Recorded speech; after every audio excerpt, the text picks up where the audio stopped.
podcast that floats down here.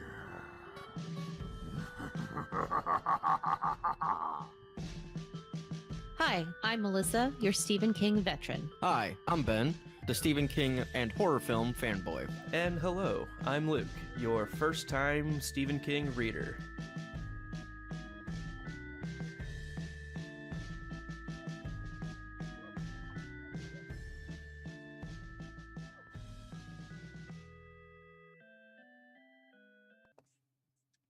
Hi, we're here and you're there, and we are happy to see all of you. Welcome to the end of The Stand, where we finish the book and do basically part 3, book 3, from chapter 78 all the way to the end of the book. I am joined as always with Ben and Luke. Hi, boys. Hey, Howdy. how's everyone doing? I literally just drove in from a swim meet. Like, I started the stream with these guys when we jumped on before we went live from my car from the 95-degree swim meet that I got to watch and not actually be in the water. So I'm, but I'm okay. Nice. It's good for you. Opens the pores. Thanks. Because apparently I need that. All right, we're gonna jump in. We are ready to finish out the book. Yeah. Let's go. All right. So we started on chapter 61, which is the start of book 3 in that. And our chapter recaps come from John Birmingham again as well. We need to reach out to him and give him a thanks in my little gift basket or something. So chapter 61, the Dark Man has set his guard posts all along the eastern border of Oregon. The judge runs into an outpost and is killed. Flag eats one of his minions because he wanted the judge taken alive. Not entirely true. That is actually false. That's a bad statement. He just didn't want his face injured. He didn't care if he was shot in the chest and everything and just killed, but he wanted his face and head intact so he could send it back as a but he didn't get that. Yeah, that is But true. I think he would have preferred him to be alive just to talk to him at first, but I don't think he was too upset that he was killed. I mean, I think they even talked about that, whereas, I would have preferred this, but not a big deal. I just didn't want collarbone and up to be unharmed. Because I have a plan. Mm-hmm. And something's rotten in the state of Denmark. When the very first chapter we get, it doesn't go according to dear old Randy's plan. Poor old Randy. Yeah, already something I hate unraveling. when your minions don't do what they're told. Right? I gave you one job. You had one job. Mm-hmm. Come on. Just the one. Come on. So sad. Yeah. Oh well. Go ahead. I liked the judge in this chapter in general. When we're traveling with him a little bit, right? And he's sitting in the hotel room in wherever he's at. I forget specifically where at this point, but and there's a crow knocking on the window and it's raining out and the crow's just dealing with the rain and he's like, well, that's kind of weird. And then he starts feeling like, dude, that might be the Dark Man. That might be Flag. And then he ends up taking a shot from his shotgun at the window. He's about to, but the safety is on, and he feels like he had the shot and the trigger pull was timely enough that he would have gotten him, but the safety, he forgot to take it off in the quick draw with his shotgun, shooting from the hip, it seemed like. And I think in that moment he felt like he could sense Flag's anxiety, that what if it did just end with this old man coming and shooting this bird, and that's really how it all came down. I love the judge's take on this because he also knows it's his own personal anxiety. He's like, it's probably just a fucking bird. Like, I know this, but to me, it was almost guaranteed it really was Flag in that moment too, which is neat. Yeah, I agree. Like, he's definitely got some working going on. Randy does. And so I feel like, and the judge has been the smartest character we've run into in the entire book. I'm going to put that statement out there. I'm sure somebody will disagree with me. Yep. And if anybody's going to say, okay, I feel like this is a paranormal thing, and I know that that's not a real thing, except I've just lived in the world for the last 3 months, so it could be a real thing. So I'm going to work under the assumption that it's a real thing, even though I know logically it may not be, but I'm better off just assuming that it is. Mm-hmm. Made total sense to me. It made total sense to me. No, absolutely. And like, I like, yeah, the Raven, or he starts quoting the Raven because of the crow. He's like, yeah, just, yeah. And I love hearing getting the perspective of, I could shoot him. And would that kill him? It might. But that would be a bullshit ending to the story. He just dies in a bird. Like he even thinks like something along those lines. It's like, okay, I appreciate that. That was good. Yeah, I like the authorship from King on that too, like calling out like, yeah, there might be really easy ways that this could happen. That's not as cool. Like that's like his take at that. Like we're starting this part of the book. Let's start it off with it could have been possible, but guess what? It didn't happen. And even the character that has the opportunity thinks, well, that'd be kind of bullshit. Right. Like this is it. Like what a letdown, right? Yeah. Not a After very good all act this. 3. Yeah. So Oh no, go ahead. I'll just go moving along too. So we meet the goons. We meet a couple of Flags goons that I can't remember their names. Bobby Terry Okay. is one of them. And he's the one who actually did the shooting. And then Mhm. somebody named Dave Roberts. Dave Yeah. Roberts and Bobby Terry. Gotcha. Thank you. Yeah, Dave was the smart one. He was like, Bobby, just shut up, stay in the car. You're too trigger happy. You're gonna fuck this up. And Dave comes out and he was like, it was like all good. It was like, What's up, man? we're gonna be good. Hey, you're broken down, you need some help, or this and that. And all of a sudden, Bob Terry's just hanging out the window with his fucking Uzi or whatever, just like, howdy. It's like, fuck. He pulls a gun and he gets blasted. So I pulled my guns, I started blasting. I just blasted him. And Judge gets off a couple good rounds. Didn't forget to turn the safety off this time. Made sure of it. And He got Dave, right? He took definitely Dave. got Terry. He did actually get a wound on Bobby Terry. Got a good shot on what, like it would have been probably a mortal wound almost. But Bobby was still up and moving a bit, but eventually would have gotten him. But instead, Bobby Terry lived just a bit. Just a bit. Just a bit. Because my buddy's dead over there, but it's okay. And then he thinks for a second, like finally the realization hits him of, oh, he also said like, don't mess with his face and like half of his head's gone. I think it's time to go for me. I think I'm going to go ahead and get out of town. Where am I going? Brazil? Where am I going? Anywhere. Yeah, I can't go east. They won't have me. Definitely can't go west. Guess I'm going south. Mm-hmm. I'll go as south as south can get. But he didn't get very far. No. And Like not many steps even. Because So- along comes clippity cloppity with his high heels, Randy Flag there. Bobby Terry, you screwed up.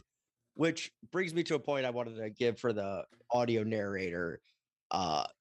He really was inconsistent with the Flag voices, and it's not a bad thing, but like there was like 9 in this section alone, like 8 or 9 different voices used in different times of stuff to show his displeasure and his like, but like it was just very, very odd. And I'm like, I get it, but it just it took me out of it for a time, but at the same time, it made sense too, because Randall Flagg's not a normal person. So he would have different sounds and personalities and everything. So it was just one of those, like, I just I wanted to point out on it that, I don't know if it was good or bad. Like it just was there. I will say I it didn't was notice. it was very noticeable to me. At the same time, it just felt like the unwinding of this character that we'll talk about throughout this whole episode. So I'm not going to go into specifics, but it was noticeable to me as well. And then Bobby Terry's no more. He gone. So then we move to chapter 62, where Bobby Terry becomes a cautionary tale. Yes. Dana Jurgens lays naked in the huge double bed, listening to the steady hiss of water coming from the shower. Dana is fucking Lloyd and working a crew in Vegas. She is taken before Flag, but kills herself before he can make her talk. Talk about taking one for the team. Yeah, yeah, she really gave it up for the sacrificial spy game. In more ways than one. I Took yeah, it a that few was meant times. to, like a triple In entendre. many ways. Yeah. Yeah, it had to be with Lloyd, which, in fairness, yes, from our first introduction to Lloyd to this kind of re-insight, Lloyd's actually a decent, he's a good character. And it's, and he's not as grotesque. And we get to it later where he kind of is like, he like makes me better. And this is kind of the start of you seeing Lloyd being a better type of person, not in the sense of moral better, Not but just good.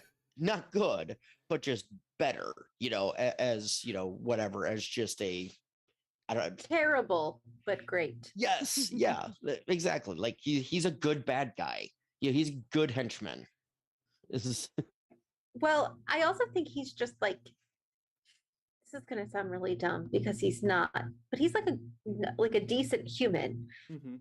He follows his moral code. He has a moral code of right and wrong. And even though he understands that he's on the dark side of the right line, that within his side, he has a right and wrong. And that is being the guy he's supposed to be for Randy Flag. That's his job. And so he's going to, I'm sticking to it. And, good on him that he found a girl. Bad for him that it was Dana, because we know that Dana's not so much with the boys. And that's like, from the moment that happened, you're like, oh, this is Well, This she's is not bi. Dana's She's bi choice. though. That's a woman. She is, but at the same time, she's not gonna. I know. That's not for fun for her. I That know. is Yeah. that is mission oriented. Yes. well. So Dana, we get her because he doesn't say, he just knows her because Lloyd doesn't let slip that they know who the second one is or anything. They just know there's more. They wonder at that moment when Lloyd and her are talking, is Oh, there okay. others? Yeah. So we get that information. Then Dana goes and does her job, working the street crew and everything. And you see, and she even brings it up saying, it's funny, you wouldn't see people, in the free zone at, 3:00 in the afternoon working. Like people are going to be sitting in the parks and doing all this. Here, 9 to 5, 8 to 5, you're working your job, you're doing what you need to. And she spots an old friend, walking down the street, one good old MOON, Tom Cullen, but doesn't say anything to him smartly. And he doesn't say anything to her, but it's a nice interesting fact, a nice interesting little scene there. And Well, I then think she was wakes up. like in an upper floor window looking down at the street, and she just noticed him. Nope, she was on her scissor lift changing a light bulb as he walked underneath her because she was Okay. changing. So either way, she was looking down upon him, where it wasn't just like, "Hey, we walked directly past each other." It No, was easier to but be- it was, yeah. When she Yeah. spotted him in a crowd, she's like, I think is and that she was. it? She didn't know if it was him for She real wasn't for sure. a long time. Right. Yeah. She Well- actually never officially said she was Right. positive. Yeah. But then next morning, she's pulled out of bed naked, as you are, by Lloyd and his crew, and brought before Randall Flag. I think like before she actually makes it to Randall Flag though, so Dana had her super secret spiky arm band that she had been doing a good job of hiding. Yeah. Right. So when she was naked, she made a point of getting naked alone. And when she wasn't naked, she made a point of getting dressed alone. And she hid her little super stabby shootout thing under sleeves. And she hid the bathroom. And she, I think, did a good job, at least in the moment, of faking having to throw up to lock herself in the bathroom to be able to put her clothes on and get that back on so that Mhm. she had her knife when she went to go see Randall, even though like we're only in the second chapter of a pretty long section, so we can probably also, much like the judge and the shooting the Raven of, it's not going to end this easy, neither will this, but you hope. It was Right, a you good. hope It was for a a happy really good ending. effort to Mhm. take the opportunity for the mission that she was on. I mean, she Yes. put herself in the position to have the opportunity, and I thought she was really great in this chapter. I know. I really like Dana. All right. Best one of the best females in this entire story. Not a Yeah. hard thing to do, but Right.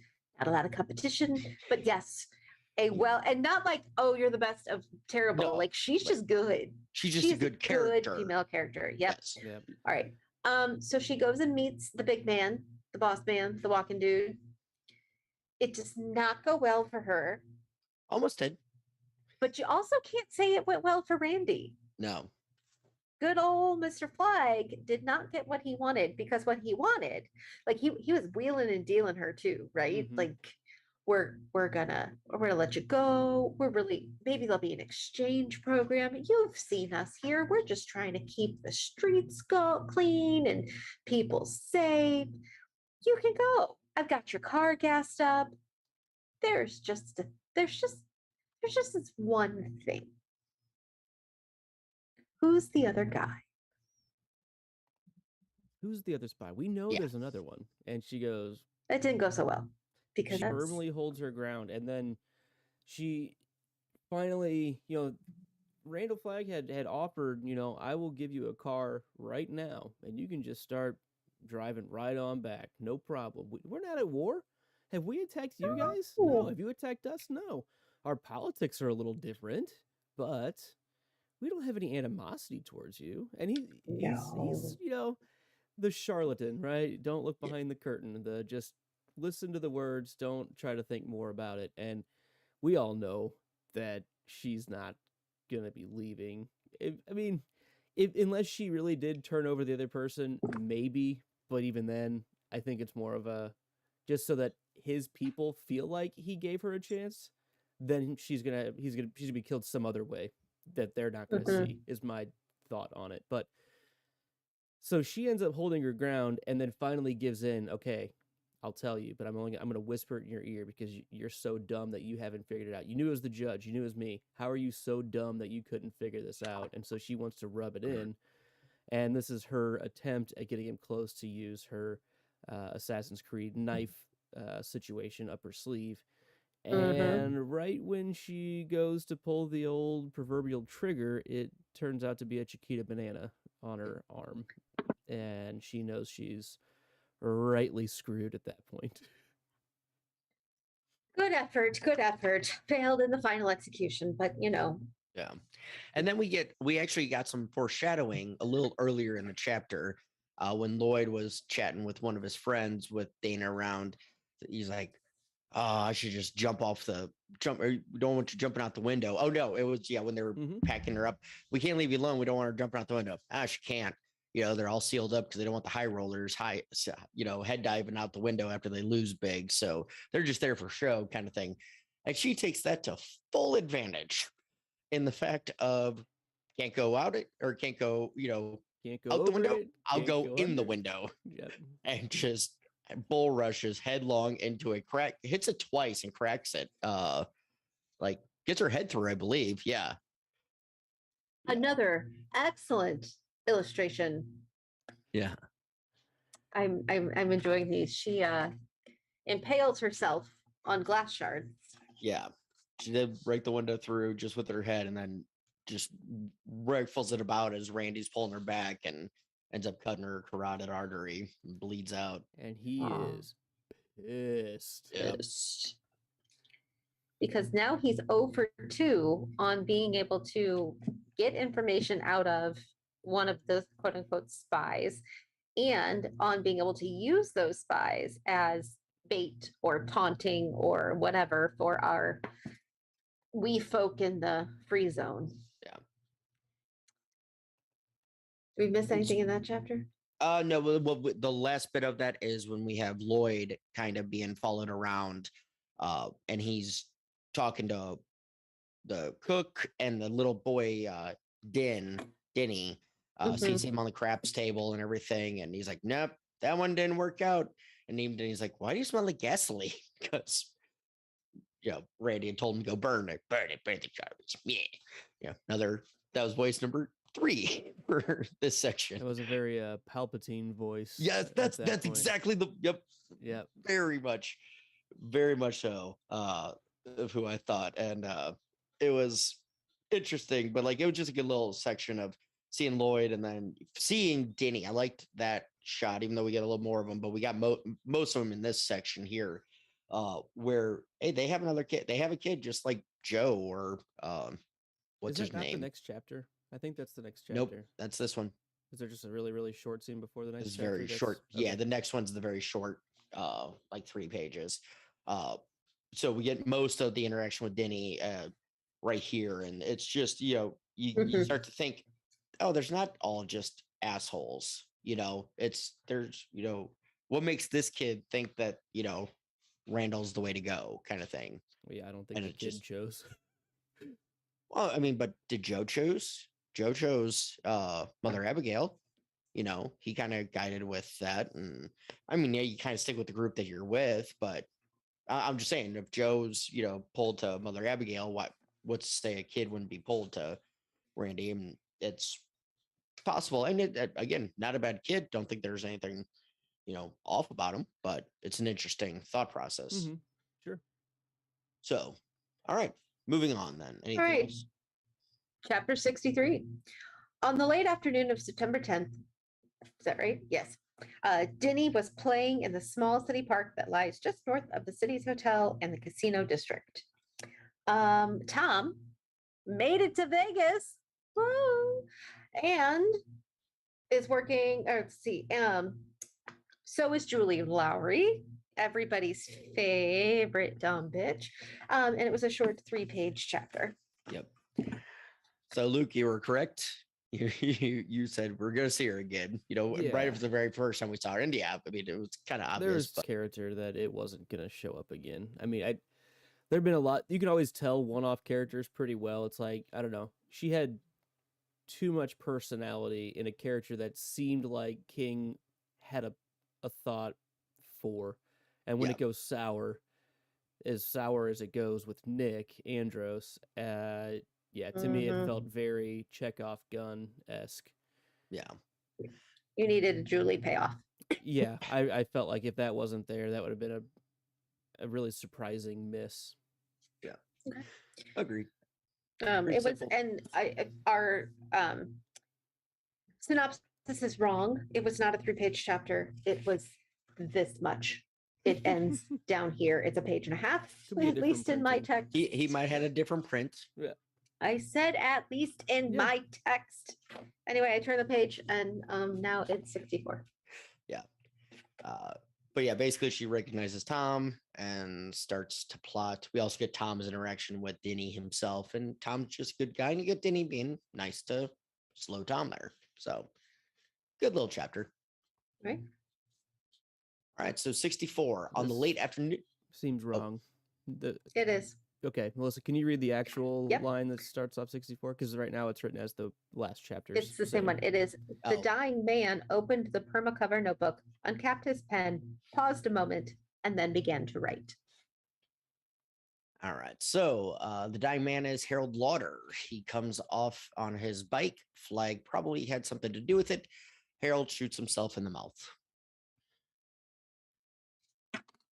There's a lot of like Holden Caulfield-esque stream of consciousness in this chapter that I didn't pay much attention to because it's Holden Caulfield. I'm gonna book nerds in the world are gonna shoot me, but I really hate Catcher in the Rye.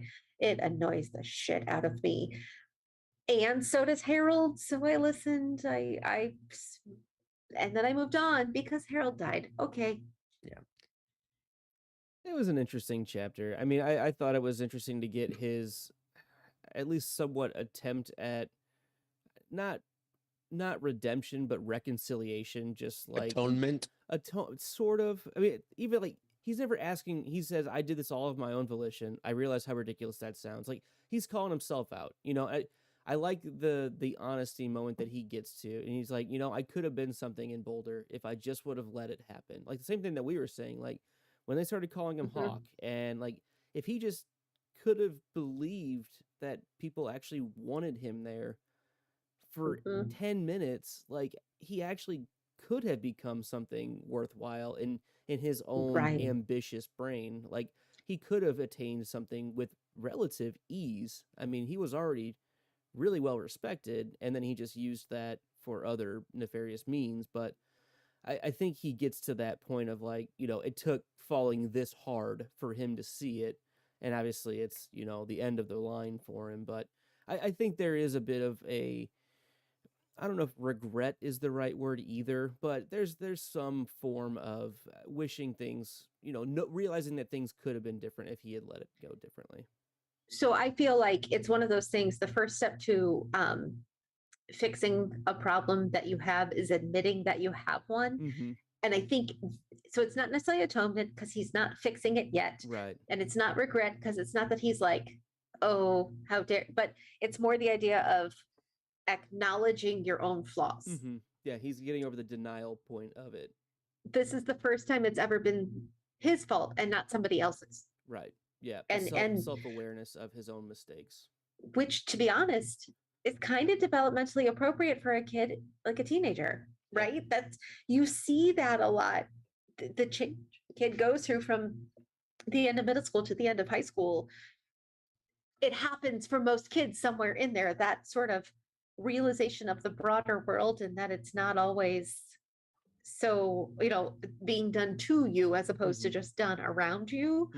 And he, unfortunately for Harold, his world and circumstances were so extreme that there wasn't a safe space for him to learn that. And even his personal intellect in that doesn't really aid him in having a chance to learn that, right? Because he puts himself so high because his skills allow him to. Yes. And then that's really hard to come back. So it's a really high precipice that he fell from. And that's why it's insurmountable in his mind to come back from where he's at right now. Almost the size of that cliff. Yeah, there you go. I mean, when he fell hard. Yeah. Yeah. So yeah, I mean, it's pretty well known. Yeah, Flag planned it out. He had kind of related. I mean, because it's one of those, you can't trust somebody willing to flip that hard. And when he asked, "Well, Nadine, you flipped?" No, I never chose their side. I never tried to choose their side, which is kind of bullshit. Which is kind of bullshit because she did, because she went to Larry when she, pick me, choose me, Larry. That was her attempt to choose the side, but sort of. But I know, we talked about it. Like, it was her saying, "Oh, look, I tried," but it was an "Oh, look, I tried" in a situation that we knew that it really wasn't going to work, and she knew that. So yes, no, and that's fair. But I do love the shocked look, like he actually shot at me. It's like, yeah. Mm-hmm. That second guessing she gets. Yeah, it was like, yeah, you dumb, you dumb bitch. You pissed. You can help, but you chose not to. So screw you. And I get that from him. But yeah, I mean, decent little chapter, good little insight into Harold's. Like I said, I would go for attempt at atonement, or attempt at not atonement, but reconciliation, I guess, or something along those lines. Self-awareness. Self-aware, yes. Just realization of what he's going through and who he's been. So, but good end to him, fitting. Glad the wolves didn't get him. It was fair that he was given the chance to take himself out instead of getting something more vicious. They deserve something more vicious, probably, but again, the fall kind of hurt pretty bad. So, one final note I have on it, and Benji, you just kind of alluded to it, is whenever he does shoot at Nadine, and it's a lot closer for comfort than she is ready to admit. She kind of thinks, like, she has a second guess moment in there of like, I mean, how much can Flag really do? I mean, obviously, like, I'm being drawn to him and, being somewhat led to go to him. Like, how many of these events is he really controlling? And, like, she hesitates, she goes back and forth a little bit. It kind of starts cracking some of that veneer of belief without any the cause. trust she has. Exactly. Yeah. And I think that might come up again a little bit later, but I think it's interesting to point that seems like this is the point where it's like, okay, that was actually pretty close. Like, that could have taken me out right now. And how much can Flag really control? So I thought that was, who am I trusting, really? right. And yeah, I mean, is he really the biggest puppet master out there, kind of thing. All right. Chapter 65. North 65. North of Las Vegas is Emigrant Valley, and that night a small spark of fire glowed in its tumbled wilderness. Flag is in the desert, worried that he can't see all. Nadine comes to him. He impregnates her. She goes batshit insane. So, I mean, I don't like. There was a lot of internal thought on Flag here that I just didn't give a shit about. Not gonna lie, it was all just kind of rambling, in He's my just opinion. frustrated that he feels like, Yeah. how am I not seeing these things? How can I do these things but not these? I can levitate, but I can't fucking see everything like I was a little bit ago. Like, what's changed? That's really about it. Yeah, and go ahead, Melissa. I was going to say, so I'm just kind of flipping through really quick. Kind of interesting. It was. So one of the things, he could not see the third person, right? He could see the judge and he could see Dana, but he can't see the third. Here's the line. Ready? He knew all their secrets except the third. Who was the third? He had sent the eye out over and over again, and it afforded him nothing but the cryptic, idiotic face of the moon. MOON, that Yeah. spells moon. Who was the third? Mhm. Was like, excellent. Yeah, Excellent phrasing. and we do get, after the consummation and everything, Flag wakes up in the middle of the night and he's like, "There's someone there," and like he's like looking around, and he's like, "It's out there. He's out. That's the third." And yeah, and it's MOON because it does it again where he said Mhm. where he spells it out, and yeah. So I did like those parts. You're correct about that. But yeah, the consummation. I've had this thought since the first time I read this book, and I think there's a reason why Flag saved the cats. Because just hearing the description from Nadine's of the pain and everything like that, if you've ever heard about how a cat has sex, it's not a pleasant looking thing. The male cat's, genitalia is kind of fucked up looking. And I have the picture in my head that Flag has that. And so that's why he saved the house cats and all that kind of thing. They weren't part of the flu. I'm not saying he saved, but I think it was never really played into, but I have a feeling that he could probably use the cats if he wanted to, because I just, for some reason, have that weird mentality in my head, just the way it was described and, explained. It just reminded me a lot of that kind of stuff. Sure. Yeah, It was so, pretty disturbing for sure. Yeah. And she clearly wasn't really for it. And no. Well, yeah. and she was notes of times where she was, but then other times where she, at first she was, I should say that. At first she was, then she wasn't. And, still not an excuse, just saying, Chapter 66. Yep. All right. 66. At about the same time that Nadine Cross was beginning to realize certain truths, which should have perhaps been self-evident, Lloyd Henreid was sitting alone in the Cub Bar. So our dear pal Trash Can Man actually caused a fire that destroyed a lot of military equipment and killed some other important techs, including some pilots. Is that correct? Not yet. No. Okay. But some important tech that they have, and Julie Lowry informs Lloyd about Tom. Tom leaves Vegas, passing Flag in the desert dark. No, I'm sorry. He did kill the pilots in this one. Yep. Okay. Sorry. Who has so much trauma in his past. Look at me pulling up the counselor card. So much trauma in his past that one person says one trigger sentence and he loses his fucking mind, literally, and basically explodes everything or sets it up to explode. Mm-hmm. Yeah. Yeah. And Go for it. apt. I can't blame the guy, because now I can, but I can't, because like you said, he has the trauma in his past, and they were saying the exact same shit as all of his bullies, all of his tormentors were saying. And he's Now- never been taught any coping strategies on how to not do the blowing the things up thing Yes. when presented with triggers. And and the big thing is though too, they were more doing it in jest. They weren't really trying to fuck with him like his bullies were. They were more, I know. yeah. Again, read the room, guys. If you see a guy playing with matches and all that and showing off military grade equipment and getting a little overexcited about that, maybe don't poke the bear. Maybe just, okay, cool, Trash, good job. Give him that, and then off to your other friend, say, hey, there's something up with Trashy. Yeah, no shit. But he finds what we need. Don't fuck with him.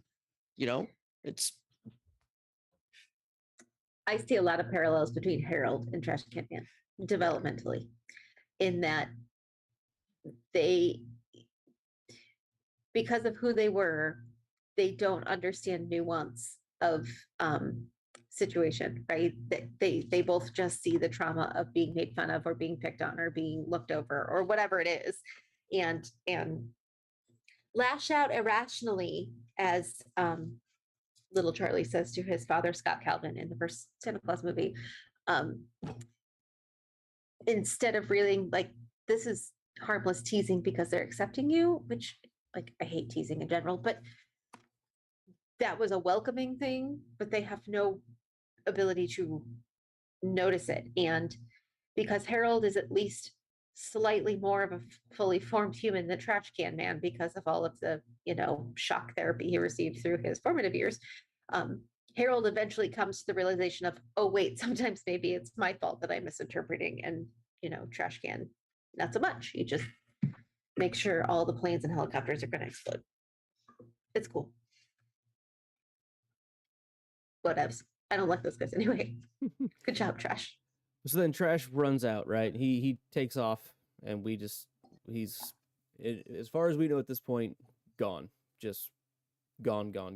And that's kind of a big deal for this side of this team, I should say. That's a pretty big piece that they're missing, but it's also a loose trigger that's also potentially out of their hair for now too. So probably mixed feelings throughout there. But then we get Julie Laurie showing up to talk to Lloyd about seeing Tom, because she thinks, well, if Tom's here, then Nick Andros is definitely here.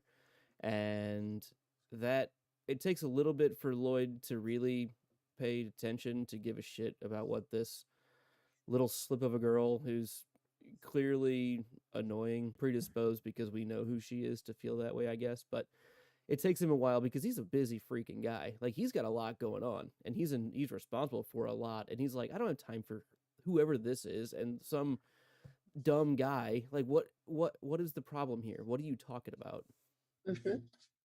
Yeah, and I mean, in good shout out to Lloyd. He actually does listen. He doesn't think it's anything. He's like, it's kind of bullshit. She's just playing the game. But hey, if she wants to be, work her way up the ladder, I'll let her work her way up my ladder, kind of thing. But it's, it's one of those. So good on him for listening, but he's like, it's bullshit, or whatever. And then he starts looking into it a bit. Is this where the look into? Yes. So he does start looking in on this one and starts making some phone calls, and he finds out about the red list too, I believe. Or is that later? Hold on.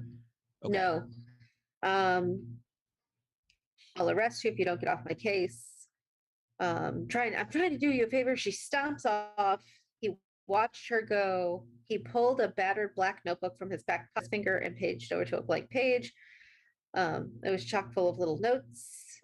He writes it down. Nick Andros, or maybe Androdis, a mute in town. Tom Cullen, check with Paul. Tucked it back into his pocket. And that was it. Gotcha. Yeah.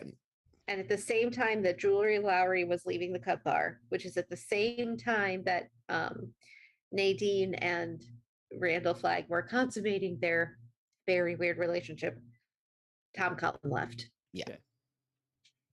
Yeah. So that's, yes. And he snuck in that night. Mm-hmm. And even he, at that moment, that's when he said he could feel someone watching him, feel the dark man looking in his direction. Which was the Dark Man noticing like they're around earlier in the chapter before. Mhm. Yes. So I do like the juxtaposition of the story kind of intertwining there. You get the stories from everybody kind of catching up. Mhm. Yeah, it's pretty good. 67. 67. All right.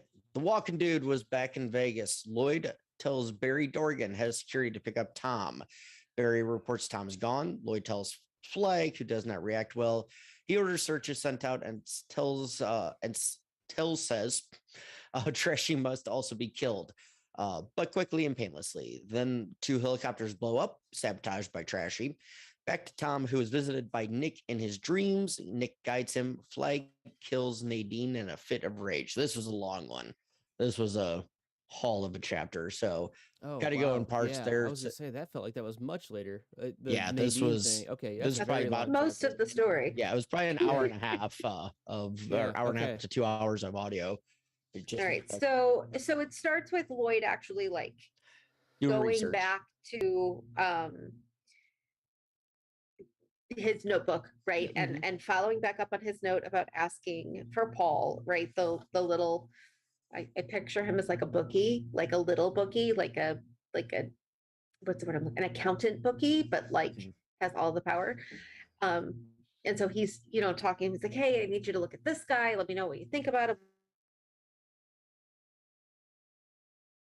What do you know about him? Something about he was traveling earlier with this other guy, and Paul's like, oh, well, he's on the red list. Yeah, that's the name from the red list. And Lloyd's like, Oh, okay. yep, sure is. Yeah. Mm-hmm. Yep. Yeah, That- who gave you the names on the? Who gave you that name? Same person that gave me all the names on the red list. Oh, of Same course, person who yeah. gave you the names on the red list. Yeah. I'm Just checking. checking sure that you're the same red list that I clearly know about. Yeah. So yeah, I like that, because now we're getting dissension in the ranks. We're getting, Lloyd being like, why I'm his A number 1, it's like I should know about the red list. Pardon me. Mhm. So yeah, so he puts out the call to let's go get him, because puts out to his security, and he finds out, oh, he's gone. But he's retarded. He's mentally challenged guy. He can't get that far. That's fine. No big deal. We'll get him. You know Yeah. what? We'll send out the helicopters. The choppers will pick him up. No worries. Yeah, and It's so cool.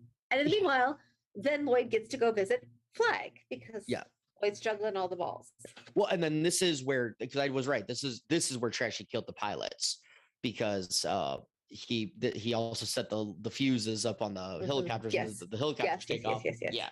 So But that doesn't happen quite yet. no, because we first see Nadine and Flag arrive at the casino. Yep. And we get voice number 4 from Flag. Well, that's a little bit later when we see it, but we do get a 4th voice for Flag in this section here. He gets that puttering. This is my wife. Isn't that true, Nadine? Very Right. C. Montgomery Burns. Yeah, is absolutely. is Yeah. the voice I got from that one. Yep, Uh, I get that. Yeah, we get that, and everybody's kind of creeped out because Nadine's just catatonic and just kind of walking along. Actually, no, they don't really notice. She doesn't say anything. Like Lloyd notices finally in the room In the when he's meeting. up there in the meeting. But like everybody's kind of like, there's something off about her, like just kind of looks. But anything else before the meeting?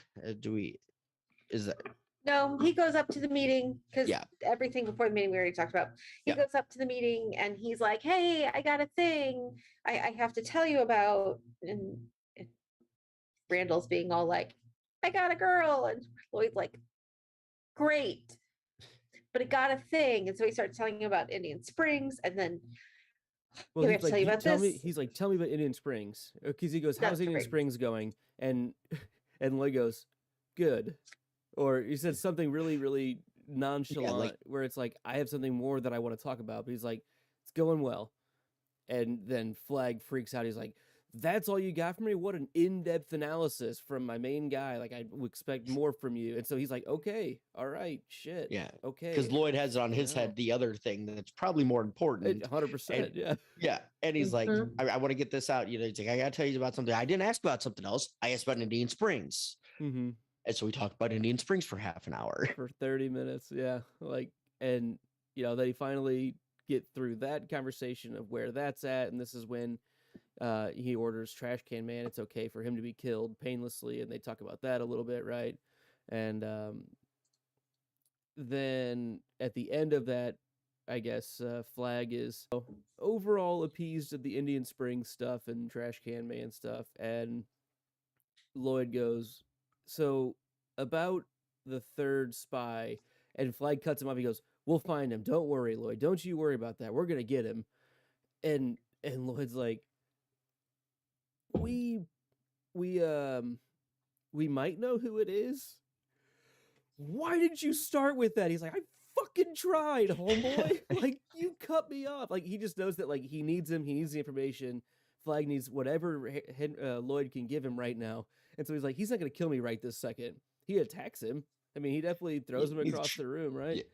But, like, Yep. he's like, fuck you, man. Like, I specifically tried, and you cut me off to talk about this bullshit. Like, God dang it. I love that Lloyd moment so much because he's like, Yeah. I tried for real. Like, this was a Yeah. whole thing. I was waiting for the fuck this, I'm out, kind of just hands up. And he's just like, nope, fuck you, kind of storm off. But it doesn't, he's like, okay, well, we'll get on. And I think, Melissa, you're correct. I think that's after the meeting is when we find out about the sabotage. Correct. We had found out about some of it because like there was the original one in the last chapter Yes. with one of the I want Oil to say one of trucks. the yes, and then our pilot friend or whoever had found a bunch more on the trucks and pulled them all off. Yes. And then so this all happens with Randall Flag, who calls and says once he calms down and apologizes sort of for throwing Lloyd across the room, he was like, helicopters, you get Carl in one and Bill James in the other, we'll have him in 3 hours, no problem. And then 15 minutes later, Lloyd got the call from Stan Bailey at Indian Springs that they took off at 6:02, right? So you have Carl and Bill, and one of the other trainee pilots was in with Carl, and 10 minutes later, the helicopters blew up in the air. And then they sent more men out to Hangar 9, where 2 other skimmers and 3 of the Huey copters all had explosives taped to them. And, Lloyd's like, check everything, da da da da, get everything off. And Stan's like, why? Lloyd's like, what do you mean, why? What do you mean, why? What's the big guy gonna say? Like, what do you mean, why? All the pilots are dead. All of them. And that's like, now what the fuck do we do? And that's where we leave Lloyd and jump to Tom Cullen. Yeah. Same chapter. Same chapter. Yep. So yeah, Tom, that's what, as we talked about, was walking through the desert. No, he'd already passed. So he does, sleeps during the day as he was directed, and gets a dream from Nick. I forget what Nick tells him in this one. He How tells to him- get there. Yeah, he tells him to head for God's fist or something. That basically a Finger. Finger. the land formation. He tells him the direction he needs to, because Tom was worried about, I can know east, when I have other references, but in the desert it might be really tough because I might get disoriented. Who knows? And then Nick visits him in a dream, and this is also the time Snake comes into the little hovel that he's sleeping in and sleeps next to him, and they just cuddle up for the night. And then when the snake's not tired anymore, he just leaves. And so it was like, okay, clearly Tom's protected in some way. Nothing's gonna harm him right now. And I think that's the main thing that Nick, who's visiting him in his dream, and it's really confusing to Tom because Nick is talking to him, but Nick can't talk. What? I don't understand this, but it's my buddy Nick. It's my guy Nick. I'm gonna go ahead and just do it because why would Nick lie to me? So I thought it was interesting. Yeah, good little section. Then We go back to get- Flag. yes, we get back to Flag, who's kind of losing it a bit more. He's, starting to realize more and more that he's not figuring everything out. And Nadine finally talks. And she's been sitting in on all of the Lloyd conversations too. So she's heard all of the things falling apart around the scenes, right? Yeah. So she's front row and center hearing all of this. Correct. And she ends up basically just goading him, saying, everything's fucking up around you. You can't keep control of anybody. Basically, Harry Potter's her. Do you notice that none of the spells you're casting are sticking anymore? Very much get the similar feel there. Just kind of goading him and pissing him off, saying Well, whatever and she can. goads him. The first thing she really says is, "They're coming for you," Yeah. like goads him, not just like, "Oh, you're doing bad and things are falling apart." It's, they're coming. They are. They're coming. Stu and Glenn and Ralph and Larry, they're coming, and they'll kill you. So not only is his brain whirling of all the shit that's going wrong, his nemesis, what is the plural of nemesis? Nemesi. That's what I was going to say, but is that true? It would be Sorry. Nemesis. Nemesis. Nemesises are coming. Nemesisters. The cluster of nemesis. Whatever. They're coming. Yeah. And then basically, yeah, she goads him into killing her because she didn't know there was another spy. He knows there's a spy, but he can't figure out who it is. Like, how is he 2 for 3 on that? Like, what's going on? The veil has been broken for her, it seems like, especially after the way their consummation went. I think that was the other nail in the coffin, but now it's, yeah, she's done, and she wants out hardcore, and she knows the only way out is for him to kill her, and so she plays that card as hard as possible. And when he does it, and he has that just after the moment thought of, oh no, that was my heir in her stomach, in her womb, that I just killed too. Like, it's a triple loss for him, and he is pissed again. Like, it's just everything. Basically walking along, right? I love these people, and I love my town, and I want to get back home, and my feet hurt, but I'm gonna keep going. And so he does, and he chats Nick every time he sleeps, right? Mhm. And he can't wait to see Nick again. But every time he says to Nick in his dreams, "Hey, I can't wait to see you," Nick turns away. Yeah. That's what's happening.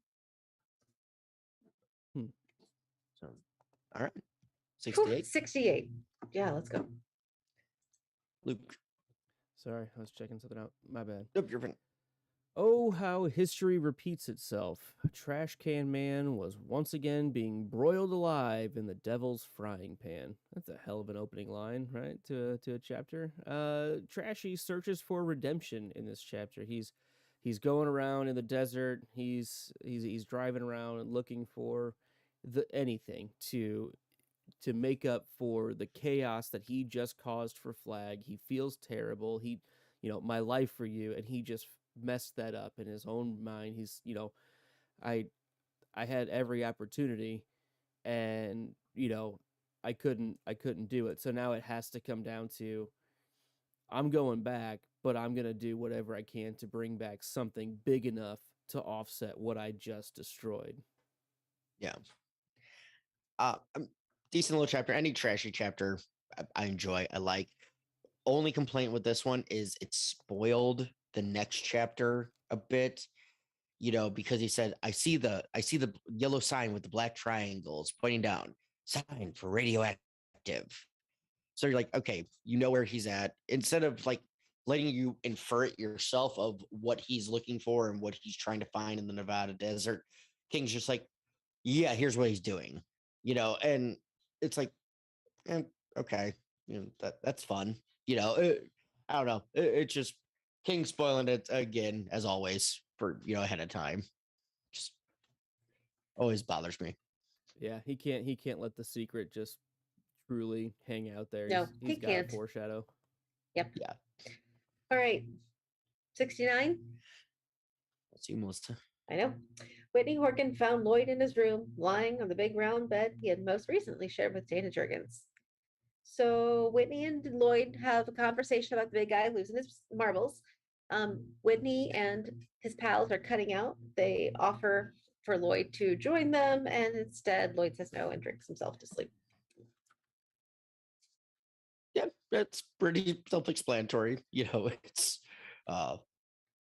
Lloyd was getting hammered, on gin and tonics with lime, because what kind of animal is he? You have to have the lime with it. And Whitney is concerned for Lloyd. You can tell, like, he's like, dude, remember the other guy? You gotta take it easy. You gotta, to listen. It's like, I don't give a fuck. Let the shit burn. Don't give a fuck. And I really do think Lloyd took longer to think about, the decision to not join Whitney. Like, it's played off of Lloyd relatively quickly turned him down. But I think if this was a real life scenario, Lloyd would have taken, probably 10, 15 minutes to be like, no, I'm going to stay, like it would have been a harder decision than what it was played up to be. I mean, I think at this point, yeah, I mean, I agree with you, but at the same time, what he's just gone through and has already been turmoiling it over with what he's just seen with Trash Can Man and what he's just seen with all of these other things. I mean, he knows that it's the only choice he has right now is to just ride the flag train until it crashes. I mean, that's my opinion. I think he knows that already, to where he's not going to fight with Whitney cutting out. He's not going to necessarily turn him in, but at the same time, I don't think he has any chance of, in his mind, any chance of really having it work out if he does go. Yeah. Because Lloyd is too important. Whitney is not important. And I think No. Lloyd realizes that if Trash Can Man can get Flag to turn on him, I mean, Lloyd is right there too. That's kind of the two big pieces, in my opinion, in Flag's arsenal. It's fair. Let's say anything on this chapter. No, other than we get another half page or so of Tom sneaking past some guards trying to keep him in. He sneaks past 3 guys who are like, oh, it's just a deer. I think we should investigate. Sit down, shut your ass up. We're going to bed. Yeah. And so Tom breaks through the barrier.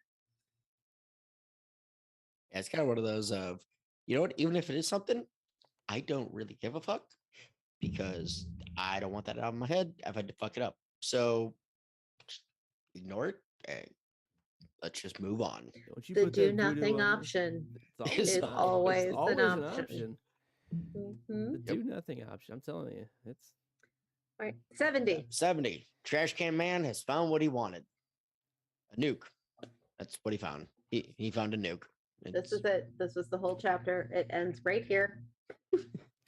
Yeah, it's well described going into a nuclear bunker and trek down into a nuclear bunker and everything. And it talks about the pull out too. Like it's the down and find and out in this section. It is him getting the he starts talking about making a the dead chain winch. and a winch. yeah. Yeah.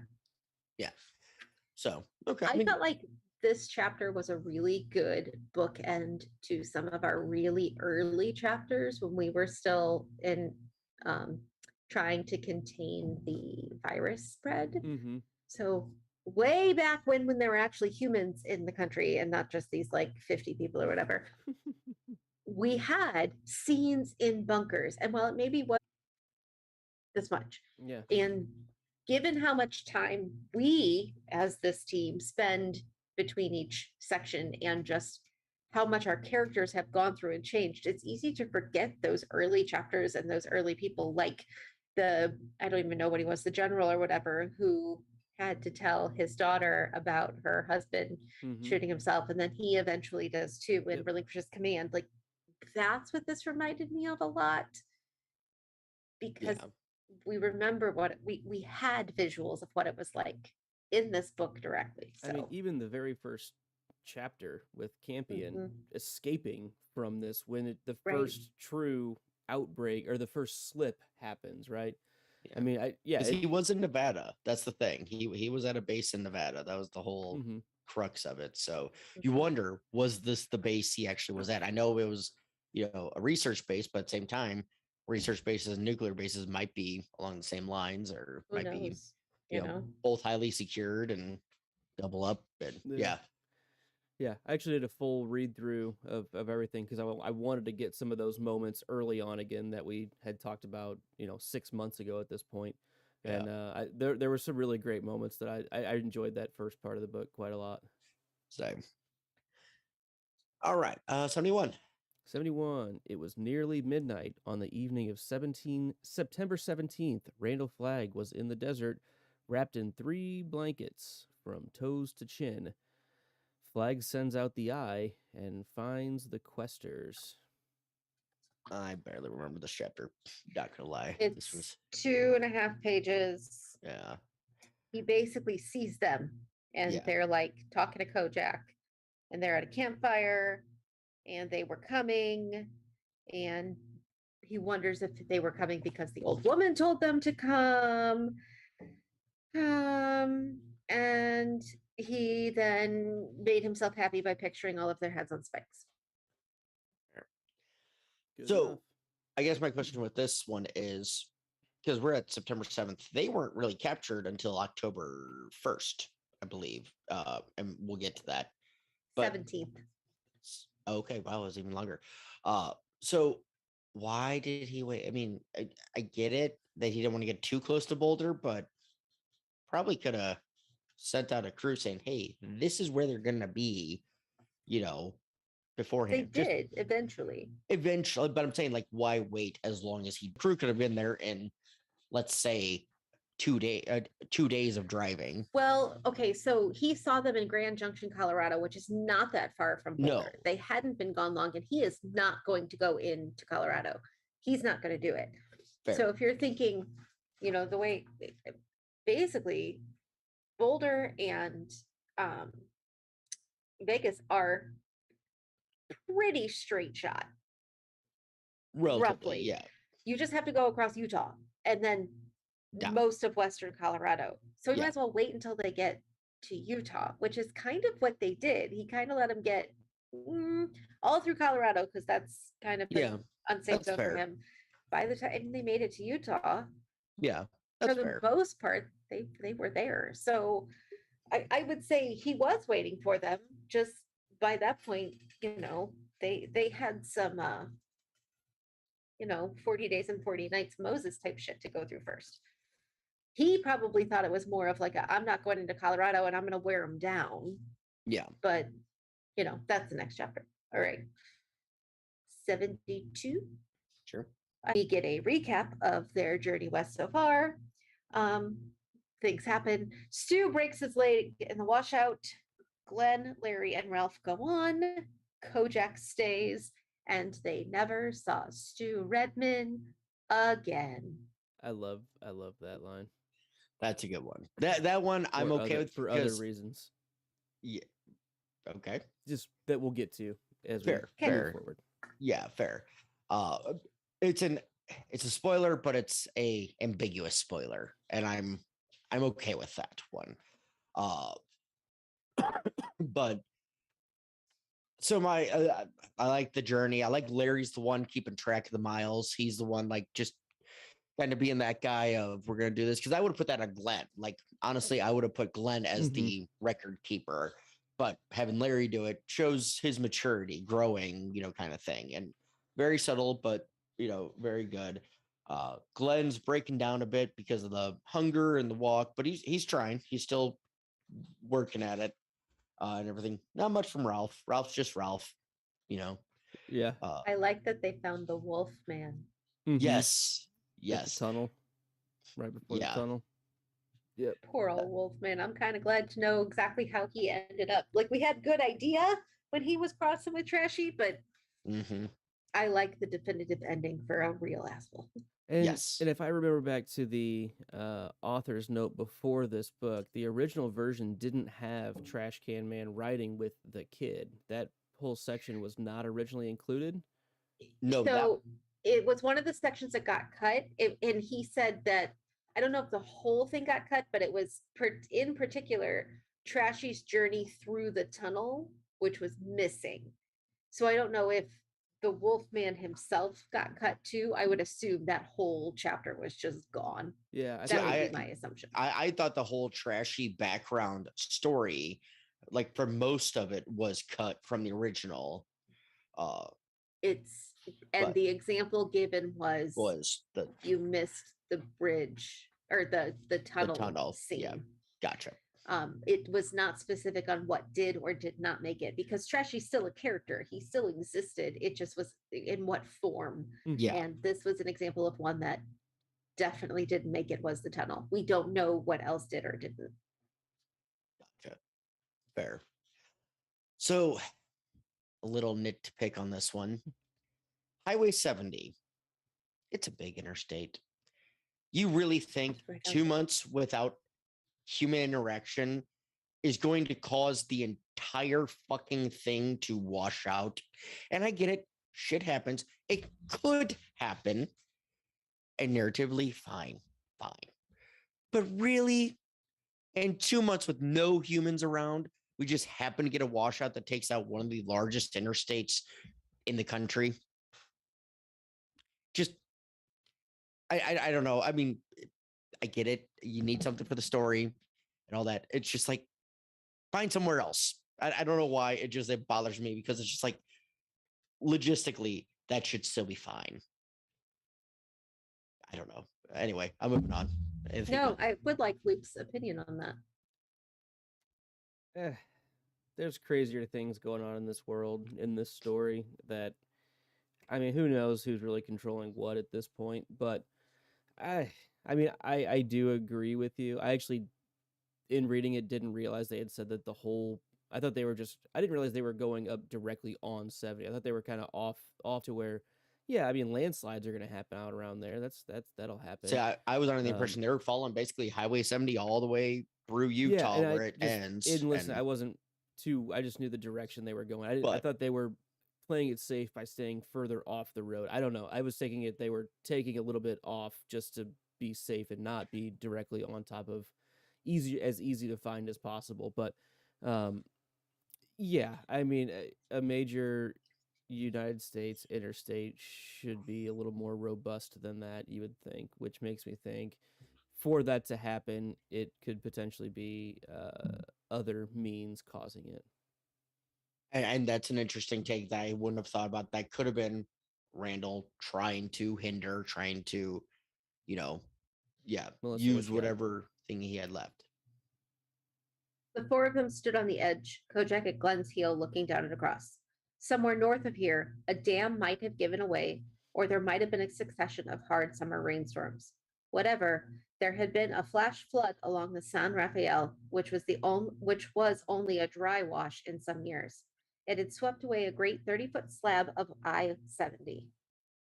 So one, they were on I-70, and two, it did give some possible things that could have caused it, including a dam giving out. And I'm wondering, like, thinking about what does it take to upkeep a dam without any adults to actually run Or even said, just regulating Yeah.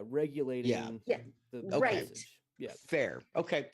Yeah. I missed that part. And so that's why I went back to find out. I was Yeah. finding the 70 thing, and I saw that dam, that it could have been dam. I was like, oh, hold on, wait.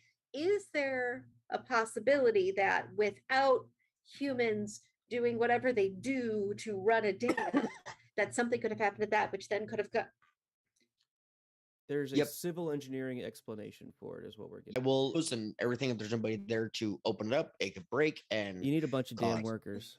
You you need need a bunch of damn workers. You That's need to right. get damn those workers. damn workers. those damn I'm workers are watching going on a that damn movie, strike. Dad. We're gonna watch that damn Um, movie. so I agree with you, Benji, because any other given 2 month period of time, you're telling me a whole highway is going to wash out in 2 months. But I mean, at this point, it's probably more like 4. But still, Yeah. but for the lack of human involvement on the environment, could have caused something further up, which then this could be the effect of it. Yes.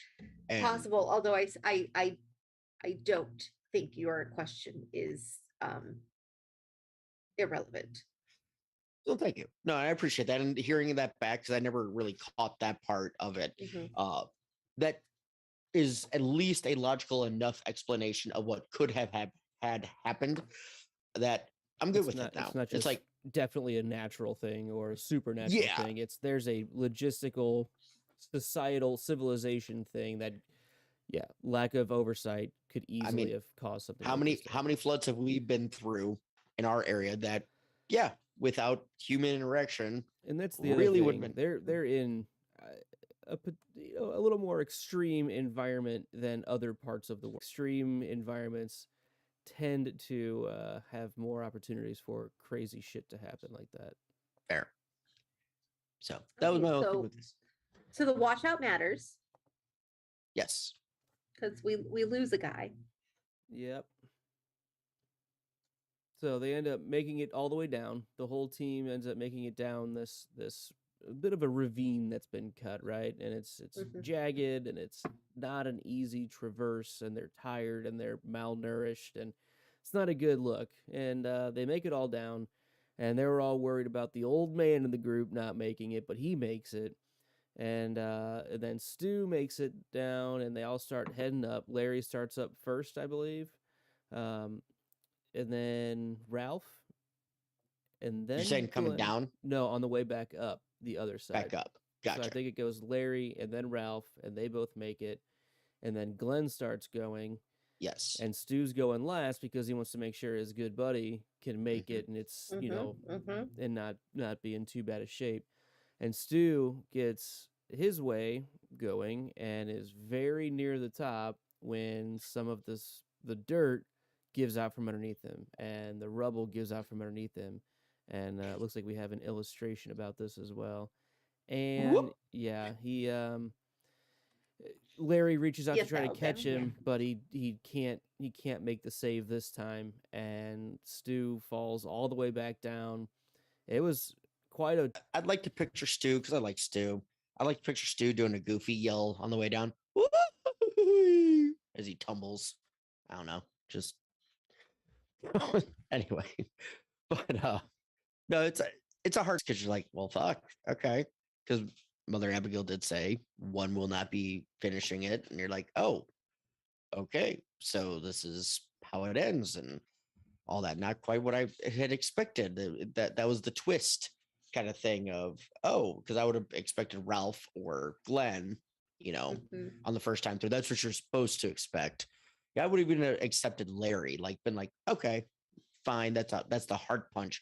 But Stu's like, no, Stu's supposed to make it, and he's supposed to make it to the end, and oh fuck. Because he's made everything else just fine, Yeah, right? I mean, Like, he's the Superman of the story, Right. So it's, and yeah, so and then you get some good character from Larry, who, doesn't want to leave him behind. He's the one outspoken of, no, we're not going, we're staying, or we're gonna figure this out. And everybody says, nope, even though you're now the leader, quote unquote, we're moving on. including And Stu. Even including Stu Stu. says, "No, you guys are going. That's what we signed up for. You are leaving Mhm. me here. That's it." Like what a moment! Like that was all four of them kind of had their moment right there, and I thought it was really well written, and that final moment between Glenn and Stu, where Stu gives him the pills, because he's been struggling with his arthritis, so he's had these pain pills, and he goes, "These are like the big pain pills. Like you can take a couple here or there to make you feel okay for a while. If you take about 4 of them, you probably won't wake up." So, kind of putting it in your hands that if you feel like it's getting too much, or you're starving, or whatever, who knows? Maybe you'll get guided some other way. Maybe something will happen. but I'm giving you an option if you wanna take that option. So I thought it was a really good moment, and they end up parting ways, and Glenn goes, goodbye, old friend, and Stu's like, go with, let's say, so long, because it's a better parting of ways. And Glenn goes, I think we both know it's not so long. Like, we both know that we're never going to see each other again. I thought it was a nice moment. Yeah. And then Kojak stays behind. Not yet. Yes. No. Um. No. He goes forward a little bit. It says, they talk about like when they're going to grab them. It ends with them still talking, and it's like they're going to grab them. I don't know, but they'll grab you and they'll take you to him. It'll happen in the next few days, I think. When you get to Vegas, keep your eyes open. Wait, it'll come. What, Stu? What'll come? I don't know. Whatever we were sent for. Be ready. Know it when it comes. Yeah, we'll be back for you if you can. You know it. Yeah, okay. Larry went up the bank quickly and joined the other two. They stood and waved. Stu raised his hand in return. They left, and they never saw Stu Redman again. Gotcha. End of chapter. Next chapter. And I just read the first line of here, and that's where I was wrong. So, all right. So 73. The three of them camped 16 miles west of the place where they had left Stu. Larry, Glenn, and Ralph moved closer to Vegas. Kojak catches a rabbit for Stu. The others are captured by flagsmen. Wow, this is a big one. Okay. Oh, this is that chapter. Okay. This is the chapter that, this is the one that matters. Chapter. All right. So this is the culmination of everything chapter. Yes. The apex. Yeah. And we're going to end it there for tonight. No, I'm just kidding. Join us next month. No. So the others are captured by flagsmen a few days later, imprisoned in Vegas. Glenn goads Flag. Enraged, Flag orders Lloyd to shoot him. Lloyd does not. But then Lloyd does. Next morning, Larry and Ralph are led to their public execution, but before Flag could kill them, Trashy reappears with his nuke. A glowing ball of fire from Flag's finger silences Whitney's protest at the execution and then sets off the nuke. Silent white light filled the world, and the righteous and unrighteous alike were consumed in that holy fire. So yeah, this is a big chapter. I didn't realize this was all one until now, but I did know that. But anyway, so let's start off with Kojak, Larry, Glenn, and Ralph first. Yeah, we get that little bit of them feeling bad, but they're just coming to grips with what they decide, and they realize Kojak's not here. Flash over to Kojak, who found a rabbit for Stu, and Stu realizes this dog's a bit smarter than your average bear. And he's like, and I think that's the last we see of Stu for this chapter, correct? Yes, Okay. Correct. So they keep walking. It's the 24th. They're camping. Yep. I think Larry dreamed about his song because we got to come back to having a performance. And so he's starting to have like those pre-show jitters is what he recognizes, right? Everybody who's a performer has ever had I'm up on stage and don't know my lines kind of a dream. And he's like, that's weird, but that's what it feels like, right? We're, whatever we're coming to, we're almost there. They didn't see anybody on the 25th. They talked about horses. They saw a sign that said Las Vegas 260 miles. They didn't see anybody the next several days, but it was on the 28th. So September 28th, they finally made contact. 2 cars were waiting. Yep. Had the guy from the San Diego PD. Yeah, my friend Paul Burleson, same guy who had the red list. Oh, okay. Fair enough. Has security. Yeah. My pal Paul. No. Paul Burleson, that's the accountant guy. That's Then the little man who looked like a CPA stepped forward. He was still twiddling the Magnum. Yes. But that's not who I was talking about. I was talking about the gentleman who drove Larry and Ralph back, who was a officer with the San Diego PD, I believe, or San Bernardino or something like that, where he was. That's Barry Dorgan, but was that I was still on. They met Paul Burleson on the road. Yes, but that's fine. Fair. So they met Paul Burleson. He's like, you're under arrest. I love this. Glenn is like, I mean, this is a sentence we use a lot in our company. Glenn is the hero of the day here, but different Glenn. So character Glenn, is a hero, and they were like, I arrest you and order you to come with me. And Glenn immediately says, in whose name? And they're like, you know who I mean. Well, then say it. Nothing. Glenn goes, are you afraid? Are you so afraid of him that you don't even say his name? Like, I'll say it. His name is Randall Flagg, right? Also known as the dark man, the tall man, the walking dude. Like, you call him that, right? Like, he's just like the Got Glenn we have nothing to seen, lose. Might as this well call whole him time. Beelzebub. right? I know that's in there. Mhm. Yep, and Ahab and other things that I'm not going to pronounce because we know me and that, but like, and he says all this. Huh, I just thought we should have that out front. Yeah. Oh, and then you get and then after that they get put in the police cars and driven for 6 hours. And Larry and Ralph are talking to Barry Dorgan, having a chit chat with him, and being cordial and everything for the most part. And then they get out, and the other guy who was driving, I think it was Paul that was driving, Glenn, like shoves him down. And Barry Dorgan's like, hey, dude, still have some respect. And he's like, if you didn't listen to this guy's bullshit for the last 6 hours, you would have done the same thing. Before they get to that point, though, in the car, Yeah. like Ralph and Larry are just chilling. They're like, this is great. My feet don't hurt. I could get there in 6. This is wonderful. They're like, aren't you worried? We were coming to you anyway. Only like you're helping. Thanks. That's great. Speed had become a novelty again. Yeah. So, all right. So we get into the jail cells. They're separated and everything.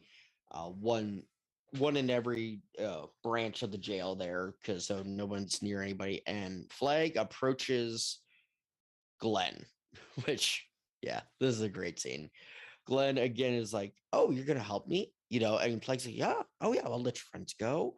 We'll get you all taken care of. We'll send you on your way. There you go, no problem." And Glenn's like, yeah, nah." That the St. Louis tradition. Yeah, no. But Which is different than no, yeah. no, yeah, exactly. Yeah, no. And then he orders Lloyd to shoot him, and Lloyd tries, but he misses from 1.5 feet away a couple of times, but then finally doesn't. He finally gets him, and the whole time as Randall's trying to tell Lloyd shoot him, Lloyd's thinking, shoot him. You'd be better off. It's going to work. So yeah, Glenn definitely had his hero moment in this section here, and it was enjoyable.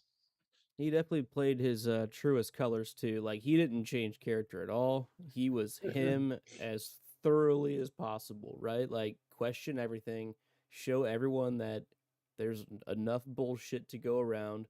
Let's talk about the real issue. Let's get right to it. And Lloyd, it seems like he somewhat considers it for a second, but we've also had that moment just before, 2 chapters ago, where he ultimately decided his own fate. He knows that he's in for the long haul at this point. But I do like the hesitation, I guess, but I think it was more of just his moral code on whether or not to just outright shoot somebody, and not necessarily to shoot Flagg personally. Like, I don't think that was ever on the table. It was more of a, should I really just outright shoot this guy? Like, that seems maybe a little off, but you know what? Okay, I'll go ahead and do it. Yeah. Favorite lines in this whole thing is when Glenn is laughing at Randall Flagg. Mm-hmm. Like, because Dana, who's the only other person who got this close, right, was scared but was holding it in. Mm-hmm. Glenn's not scared. Glenn's like, this is fucking hilarious. And Randall's like, stop laughing at me. And Glenn's like, but you're nothing. And then he says, oh, pardon me. It's just that we were all so frightened. We Mhm. made such a business out of you. I'm laughing as much as our own foolishness. The quote from him couple chapters ago that he, said was, I will fear no evil when he was struggling along the road. And I mean, that is to the T what he's doing right here. I mean, he has literally nothing to lose. He knows this is the end of line for somebody. Anything that's out of his playbook or anything that's outside of his normal or what he allows. He's such a controller that he can't handle being laughed at. It's the same thing as Trashy. He loses it a little bit the same way. And it just instantly, okay, kill him. Just done. I'm done. Kill him. Like, okay, you can't even be just laughed at because everyone here is seeing how you're not that big and bad. Like, you really are kind of a joke. Like, when it comes down to it, you're just playing this persona of fear. You have a couple abilities that make you powerful, but when it comes down to it, you're just as weak as literally everybody else. Like, what's the big issue? Yeah. No, it was a great scene from Glenn to be able to read the situation. Yeah, just basically. And the cool thing was, as the more he laughed, the better his arthritis got. So it was him renouncing, like basically it was him breaking flag of his powers because Glenn says this, Glenn's like, oh, all of a sudden my arthritis is really going bad. Like he was in this jail cell. It's like, okay, now it's going really bad. And then Flag shows up. So it's like Flag's, pushing it, making it feel worse. He wrote this one first, but Well, yeah, and that's the thing. I read this one before we read Needful Things. I remember asking you, Melissa, what was the main guy's name in the stand, just to see if there was an RF, thing, because I knew of Randall Flagg, and I'm like, it's very Leland Gauntish. Once I started reading that, I'm like, Leland Gaunt was very Randall Flagg-ish kind of thing. Yes, cut from a similar cloth. Yes, I would say. Yeah. All right. And then so Lloyd and Randall, after Glenn's disposed of, talked a little bit about how Randall knows who's leaving. He knows that Whitney's leaving. He knows that Ken is leaving. He knows that, and doesn't want to stop it. Like, sometimes it might be better to let him go, but you're my faithful servant, right, Lloyd? Yeah, then we get the Julie Laurie scene, talking to the Rat Man. Before that, though, we get Lloyd starts construction on some cages with some chains. Gotcha. Yeah. And then Larry hears footsteps. Julie Laurie and the Rat Man. That's not yet. Oh, that wasn't yet. Okay. No. So they come and get Larry. Sam, I thought we heard about, yeah. That's like right before they're on the way out. Yeah, like we hear Julie and Ratman talking, and then Ratman goes and gets Larry. Because we basically, we hear about the cages and everything. That's part of the cage construction. Lloyd. Yes. Yeah, and that's okay. So I forgot Lloyd was around for that. So good enough. But yeah, we get one final, thing from Julie. Just, one more, maybe I'll, throw a bone to this guy. Kind of thing, just to hammer home the fact that she's easy, kind of thing. Then Ratman goes and gets Larry, and this is our first experience. Is this our first interaction with Ratman? I think so. I didn't remember about outside of these moments here. Yeah, I maybe once with Trashy, like in the trash, with them and all that, like after the fountain and all that. I don't remember, but I don't know. I just like it just like they introduced this character as, oh yeah, this is that same guy we heard about so long ago, but had no fucking clue about him, kind of thing. And so just one of those random things just popped in.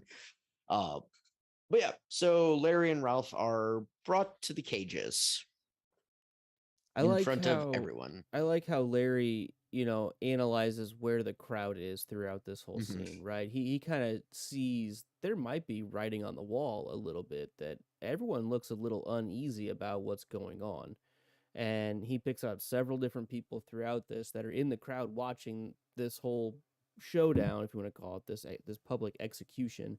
And, he ends up kind of noticing maybe there is a a pot to stir here. Maybe this is the chance that these people have been looking for, when they're seeing something that's blatantly against what human value, humanity would normally go for, in these times of crisis, that maybe this is the point where they rise up and show back, especially after the scene. Anybody that saw what happened with Glenn, what was it, a couple days before this, or not, I don't even know if they give us an actual timeline for when they were imprisoned, but I think it's the day. This is next day. It's the next day. Yeah, but like, I think where you're thinking of is the crucifixion of the junkie from 3 months ago or 2 months ago. That was like the public Oregon. Yeah. Well, yeah, I mean, I think that's a part of it, but then Larry is noticing whenever Flag is going through the accusations, if you will, against these spies that are coming over, and they killed all our pilots, and they did this, and he sees the one guy, Whitney, who's like, he said something like "can man" something, as if like, yeah, I don't know if that guy's believing this story, because he might know more about that story, and he definitely does. So and there were multiple times where Larry was noticing the crowd being uneasy, or maybe in slight disagreement to some extent. I thought Larry showed a lot of observation here that was, good for us, the reader, certainly. Yeah, no, absolutely. And I see where you're coming from now with that. And yeah, it was interesting thing. Then, you had Whitney Horgan, who finally stepped up and said, you can't do this. This is not, this is wrong. Us. This is wrong. And, Randall just give a fuck, flick, and, ball of energy towards his chin, kind of thing, as he's frozen there. And yeah, a good little execution. Then people, just start. That's really where the rumbling took off. Don't say started. That's where it took off, and people were openly defying him, and people even had started breaking at that moment. There were some scampering off from the back, just not wanting to be around anymore at that moment. Then you get Trashy, or a crowd. The crowd parts like the Red Sea, as Trashy, in his ultimate wisdom, drives up with his little go-kart and a nuclear warhead. Then we got illustration there, right into the middle of the crowd. And it very well described nuclear radiation, poisoning and effects on Trashy there, like eyelids just flapping. Like, that one stood out to me. Just his eyelids were just flapping. It's like, that is clearly killing you, but it doesn't matter, because I will give my life for you, Randall Flag. And like, he no matter what, he is going to deliver this weapon, whether it's the right way or the wrong way. This is the only chance in Trashy's mind that could possibly salvage his redemption with Flag. And there's at least 2 more Flag voices in this scene right here, when Flag sees it coming up, and Lloyd goes, "Holy shit, like, what is this, Trashy?" And Flag goes, "Oh no, get it away from here." He's like, "Get it away from me." Like a super whiny voice. And again, I think it's even described as like a high-pitched whine. And it's just like, wow. I don't know. We'll talk more about Flag overall at the end of the episode, I'm sure. But like, talk about really unraveling, and like, what value were you really? Like, come on. I don't know. Yeah. And so during this time, Ralph and Larry are given their "we will fear no evil, we will fear no evil, we will fear no evil," trying to get the crowd chant to just get that God, Jesus, behind them. And then the ball of energy the Flag has sent up starts glowing in the middle of the crowd, just floating there. And then Ralph, with the line of the century, "Larry, oh my God," or "Larry, it's the hand of God," and touch. And at that moment, that's when Trashy looks up. Where'd he go? Where is he? Flag's gone. He's out of the picture. And white light. Melissa, thoughts? It's a long chapter and I'm getting late. Like I'm getting tired. I got you. Yeah, so I'm just moving along. I Fair like enough. I really dislike that Larry died, but the rest of them, okay. All right. I'm good. Fair. Chapter 74. 74. Luke. Stu woke up from a night of broken rest at dawn and lay shivering, even with Kojak curled up next to him. Stu writes a note to Franny, attaches it to Kojak's collar. He sleeps but is awakened by an earthquake, the nuke. Stu crawls out of the canyon, sees the mushroom cloud. Stu and Kojak begin the return trek. Tom finds him a few days later. They find a car, get it going. Good chapter. I mean, it was okay. We already knew Stu was alive and doing okay, doing well. So we knew we'd have to get the follow up from him. So this is the start of it. Yeah, I mean, it's just a solo man chapter. He's sad, misses his girl, misses his friends, then gets the gumption and gets out of the canyon. Well, Oh, I my think friends he's are gone. recovered enough to, No, to actually Well- make it happen. Yeah, it was recover plus it was, hey, it's either get busy living or get busy dying kind of mentality. And Mhm. you know, he crawls out, sees the mushroom cloud. I don't know how long it took him to get out of the canyon, but I guess within the day. So I don't know how long a mushroom cloud lasts, but it, after an explosion like that, but he sees it and everything. Yeah, I mean, decent little chapter. I like that Tom found him, kind of the Chekhov's Tom, kind of thing. And of course, they're there. all taking the same fucking route that everyone that we ever saw took to get here. I thought that was a bit like everyone's going the exact same way. Like, But it's the easy in that way. It is the easiest in that mindset or in that way. So that didn't surprise me so much because Tom's going to take the easiest route back, roughly. So that didn't bother me all that It's much. Highway 70. It's not like they were on some Yeah, at that point. They were still in Colorado, so I was all right with it. They talked a lot about getting the car to start. I didn't really care about the details about that. I'm glad they struggled with it though. That Yeah. Yes. it was practical. It made sense, the struggles that they had. So Yes. it was technically good. And then they drove to a hotel. and yeah. First Tom did drag him for 10 hours in a Yeah. Travoy. Travoy. And so good on Tom. Yep. Just did it and everything. So so we get to the hotel. We're on chapter 75 then. All right, 75. I almost died, Nick said. Ghost Nick tells Tom to get medicine for Stu. Stu fights pneumonia for 2 weeks. So on top of having a leg infection and a broken leg and whatever, he has pneumonia. They drive on, finally having to see out the month in a Holiday Inn.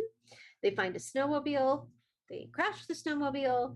They continue to the return trek and finally make it home to Boulder. So they travel. So I thought there was a lot of really fun stuff in this chapter. Yes. I mean, there's the Christmas stuff. There's the movie theater thing. Yes. Like, they have a lot of time. They spent quite a while together. Yeah. Over, I mean, was it 3 months that they take? Yeah, because it was 'Cause it's early, really slow. October 1st or whatever the mushroom Yeah. cloud happened. Probably. October, So October to Christmas, basically. Yeah, and so it's taking Past months New of Year's time even, because yes. of the sickness that Stu's going through, the recovery he's going, because he's giving himself physical therapy as well as much as he can. Yep. The snowstorm, the Right, they get multiple snowed s- in. I just felt like overall, this was, if you took one of the culminating chapters from The Shining and turned it into a short story, which is what this feels like with characters you already know and kind of like. That's what this feels like because it's similar stuff going on, just similar environments, I should say. to what Like, we saw, and you know exactly which one I'm talking about, I think. So Mhm. oh yeah, like I wouldn't have been surprised to see them pulling up to the Overlook Hotel on the Bobcat or oh, whatever what's that on the hotel on that cliff? Oh man, yeah, like just the random, because that's just outside of Boulder. It I- is. I was expecting like a reference, because this was before The Shining, Mhm. correct? I think so. No, Shining No? was in the 70s, right? Shining was his third book. Okay. Well, this was 78 originally. So he could have thrown it in the 90 version. Like in the 90 rewrite, he could have added that in just to do it. But Shining was still before this. Mhm. But yeah, I was expecting something like that, on this read through. But yeah, so we do get the crash. We get Tom, They couldn't have because it was already burned down in the 90s. fair. Anyway, that's Sorry. fair. No, fair point. Referencing. Yep, fair point. Well, it was burnt. No, it was blown up. I'm not getting into it. Anyway, It burned down in 77. So this this would was be a- set in 1990. There's no But- way this but even that- going to the original 78, like set in 78, it still it burned. still was burned down. And I'm agreeing with you. I'm just thinking of Dr. That's what I Sleep, where said. they went back to the burned down remnants. and Yeah, sort but these guys wouldn't want to stay there. I get that. Anyway, so yeah, I like the crash and everything. And then yeah, they continue on. Good travel story. Good, just a bit much for after the apex of the story wise, but good care. Just a good, enjoyable, happy feeling. Let's get moving All right, mentality. chapter right. 76. 76. Fran lay awake with the reading lamp on. Stu returns to Franny.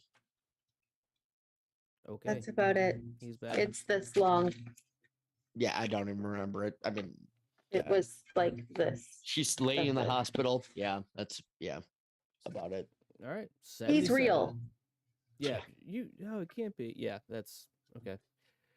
77. Stu was sitting in a chair drawn up to Fran's bed when George Richardson and Dan Lathrop came in. The doctors tell Franny her baby will live. Will probably live. There's hope. There's hope. And so we get the information that the baby, named Peter, I believe, after her dad, Mhm. is fighting the virus. It seems like he's definitely contracted the same flu virus that everyone had, and somehow his body is producing antigens to fight it, and it continually. The thing that always made this virus so difficult to deal with and dangerous was that it was, once it's in you, it's still morphing constantly until it's going to take you out at some point, no matter what, because Mhm. we couldn't keep the technology we have couldn't keep up with, the vaccination technology couldn't keep up with the ever changing nature of this virus. But somehow this baby's body is actively morphing its antibodies to fight it along the way. So it's definitely not a sure shot, but it's better than what either of these very experienced doctors who saw a lot of this ever saw before. Right. So that's good news.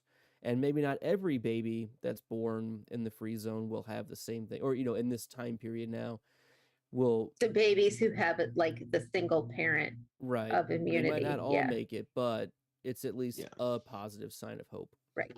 Yeah, because the big fear with like the twins was just the mitigating factors Yeah, with the mother, like drinking and smoking and Living all, on and the also road. twins living on the, and also twins just naturally fighting Yeah, for Franny's position. in a pretty healthy state right here. Yeah. With care. And that's pretty much it. We get talk about Stu's leg. Yeah, they're gonna have to fix get his that leg, and fixed. she's like, "What happened to your leg?" It's like, it's a long fucking story, babe. Like, can we not worry about that right now? Like, Yeah. Anything else? 78. All right. That- 78. They had finally put the winter behind them. The free zone has a picnic day. It's May Day. Lucy is pregnant with twins. Franny tells Stu she is homesick from Maine. Stu is also feeling the urge to move on. The zone does not need them anymore. Stu agrees that they will leave. Dusk of a summer evening, they sat on the porch. So this is like, then they leave, right, a while Yeah. later. And we jump a bit in time. Dusk of a summer evening, they sat on the front porch as the sun went down. Months later, Stu and Franny are at Mother Abigail's home with their son Peter, who lived. Look at that. Stu worries about the future, not theirs in particular, but sort of the future of everyone in the world. Yeah. I feel like I just want to start by saying, as we were finishing reading this section the first time, Luke sent one sentence in our like chat about it. And I feel like, let me see if I can find it. I don't remember what I sent, so I'm curious to see what I had to say. Hold on.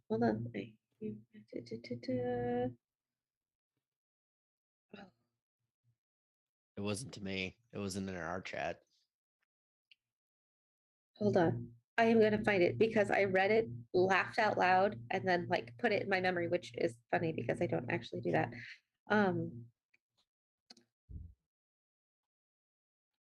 Oh, Harumph. Check your guys' chats. Hang on, dude. Just hang. Anyway, so all right, while you're looking on that, I only got through this part one time. I didn't get it through on my second read through. So I'm about 3 weeks out from this chapter here. I do remember the picnic. I do remember them moving on down to Mother Abigail's and everything. And it's a fine end. It's like, okay, moving on. But it's like you're moving from Boulder to Maine. You're going from cold to cold. Why not go south? Just go south. Be warm. No, that sounds terrible. The winter time. When it's 99 degrees out today, that's the last thing I want to hear is get somewhere hotter. In fairness, I was in Florida last week or 2 weeks ago now. I was fine. Didn't sweat at all, apart from like my backpack sweat walking around Disney. I get home and literally the first day working, I have sweat dripping from the forehead. I'll take that. Okay, I can't find the thing from Luke. I can't. Might have been like a conversation we had at dinner, honestly. The very first thing he said to me when he finished the book was, fuck Franny. I feel like it isn't about this chapter. Is that accurate? You didn't tell me why you thought that, but you had finished the book and that was the only sentence you said to me about it. So I'm just curious if you remember why that was your initial reaction. I mean, she's been annoying as hell for a long time, but yes, but she was only in this very little bit at the end. I don't remember this. I really don't remember saying that. I think it might have been at that dinner that we were at Mom's house, to be perfectly honest with you, Benji. You were in Disney, so you missed it. That was like, you just said, oh, I finished it. Fuck Franny. And I was like, she wasn't even hardly in the book. What did she do to you? I don't know. No, nothing? Because I actually agree with it wholeheartedly. And like, I'm homesick. I want to go back to Maine. Fuck Texas, fuck where you're from, fuck, all that. I want to go back to where I'm from because I'm homesick. I don't want to go back. I want to go back to no one, Okay, I'm going to go with. That's where my brain would go with it. I really don't remember.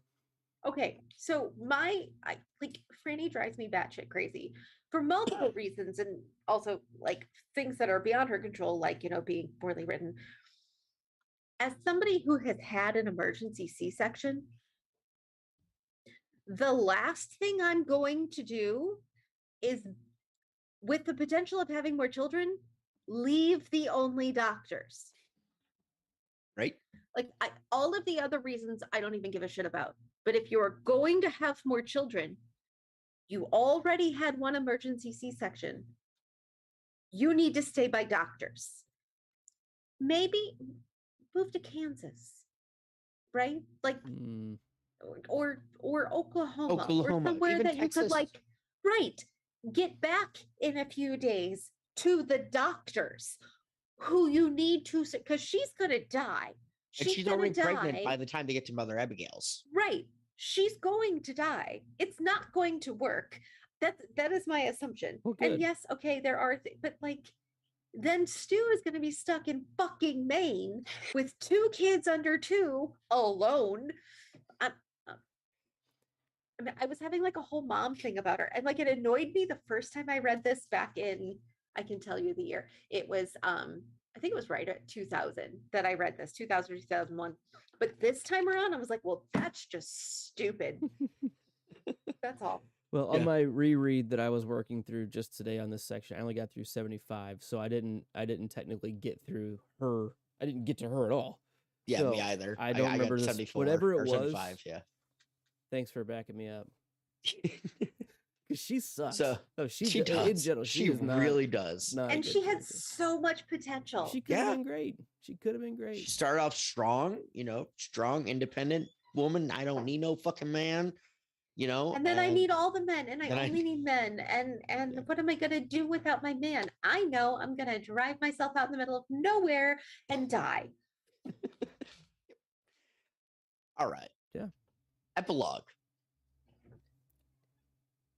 That's Something like him, or Flag, wakes up on a tropical beach. Fearful natives fall to their knees to worship him. Life was such a wheel that no man could stand upon it for long, and it always, at the end, came round to the same place again. big wheel, keep on turning. Roll. I don't want to be part of the wheel. I want to break the wheel. But yeah, it's decent little. Okay, that's where he ended up, kind of thing, and makes sense because it's not human. It's always continuous, just always there, one form or another, like other people we've heard of. Hence why my brain was like, "Oh, Leland Gaunt," very, just gonna pop up somewhere. Mhm. Uh, As evil does. exactly. Yeah. So- we just have confirmation that yes, his nonsense will continue. His chaos will continue. I mean, it's interesting. I like that he's dropped in somewhere and he doesn't know exactly who he is. And I think that's interesting because he knows a lot of things. He goes, "How do I know what that is?" And it's an interesting villain to know that it truly is just chaotic, right? He doesn't even understand why he's doing the things he's doing, right? Mhm. There's no plan. There's no him in control of it, which I think Mhm. looking back, he unravels so much because he's already created the havoc, but there's not really a goal. It's just to do. And I don't know, we could talk about him and other villains that we've seen, another time, but I kind of like this just true chaos character that even he doesn't know what this grand plan is or why he's doing what he's doing or what's the point? He doesn't know. And when it starts not working for him, that's even more frustrating because he's like, well, what happened now that this isn't working? Because I've been doing it and things have been going my way, but now it's not going. And he just flips his shit because it fundamentally is irrational to him when things don't fit his controlled chaos, his control of doing whatever the thing is that he doesn't even know. So, Yep. yeah, I think it's interesting. So, all right. I think I have the only question, unless Melissa, did you come up with anything? All right. Just one quick one. Will we ever see Randall Flagg again? We haven't technically officially seen him in any of the works we've covered in any of the books.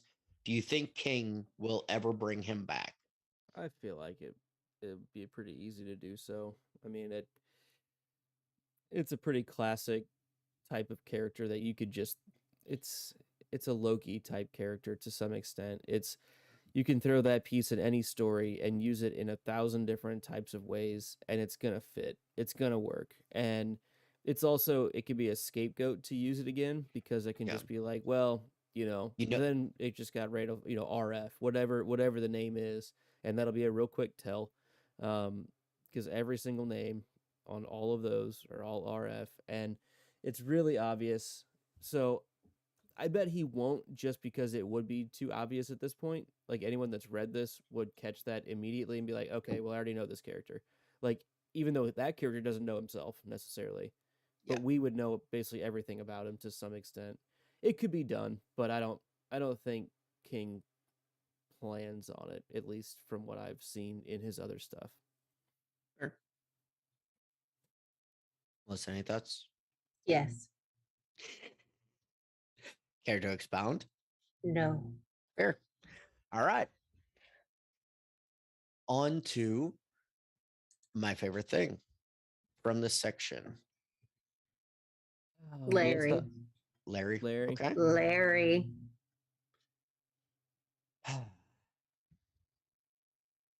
Also Glenn. But Larry. I would say Glenn. Like for me, it'd have to be Glenn. Larry, Larry, like No, you don't get to judge my favorite thing. I liked Larry because I liked that he was like the witness and the final voice of our people. So fair. Larry. I will put Glenn because he was the dissent. He was He was the Ruth Bader Ginsburg. Sure. Yes. Actually, yeah, that's fair. You know, and yeah, he was the dissenting vote, dissenting majority, whatever, from Randall, stood up to him and just went out in a blaze of glory. You know, so I liked everything with Trash Can for sure. That's just an honorable mention. He's a delightful character. Just to see him unravel, I love it. I'm split between either Kojak or the Judge. I like both of them quite a lot. I'm gonna go with the Judge because I think that chapter is great, and I love what he does, and so the Judge was my favorite thing. Can we throw an honorable mention out for Dana as well? Absolutely. Yep. Fair. And I want to throw one for Tom. Yep. I thought about Tom as well. Yeah. Tom did his shit. So we got 3 honorable mentions and 3 favorites. So reasonable. Fair. Guess what time it is? Something we haven't done It's everybody's least favorite time that I insist on doing. This is where we will look at the rankings of all the books we've done. I'm actually going to read them because every time I try to share my screen, Luke it freaks out on me. Well, no. So I'm just going to read through the list really quick, and then we're going to pick. So currently, number 1 is Dolores Claiborne. Number 2, 11/22/63. 3, Pet Cemetery. 4, Dr. Sleep. 5, The Green Mile. 6, Mr. Mercedes. 7, Misery. 8, Needful Things. 9, The Institute. 10, The Outsider. 11, Joyland. 12, Gerald's Game. 13, Finders Keepers. 14, Do McKee. 15, End of Watch. 16, It. 17, Revival. 18, Lacey Story. 19, The Shining. 20, Cujo. 21, Insomnia. 22, Cell. 23, The Girl Who Loved Tom Gordon. 24, Silent Slot. 25, Carrie. Where, gentlemen, are you putting this? I don't know where mine is, so I'm gonna wait a second. Got mine. Okay, Luke, are you ready? Ready? All right, everybody hit enter now. Yep. Oh, wow. Okay, that doesn't surprise me at all. So Luke said 22, Benji said 17, and I said 8 because, I mean, The Stand really is one of my all-time favorite books, even though Franny said me crazy. That gives it an official ranking now of 15, which puts it just over End of Watch and higher than It. Probably doesn't deserve that. Yep. No. I knew I should go and look. Yeah. All right. I'm going to have to work on the formatting a little bit here, gentlemen, but I will do that and let you know. Let's talk about, can we skip final thoughts and move on to where we go from here? Because we finished a book mid-year. Luke, you want to start us off there?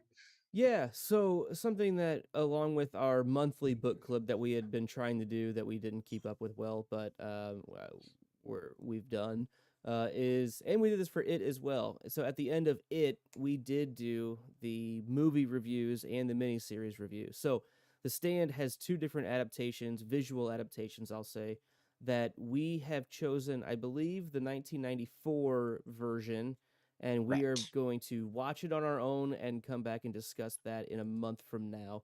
I know Benji knows a lot more about that than I do. I've never seen it at all. I believe Melissa has seen it at one point.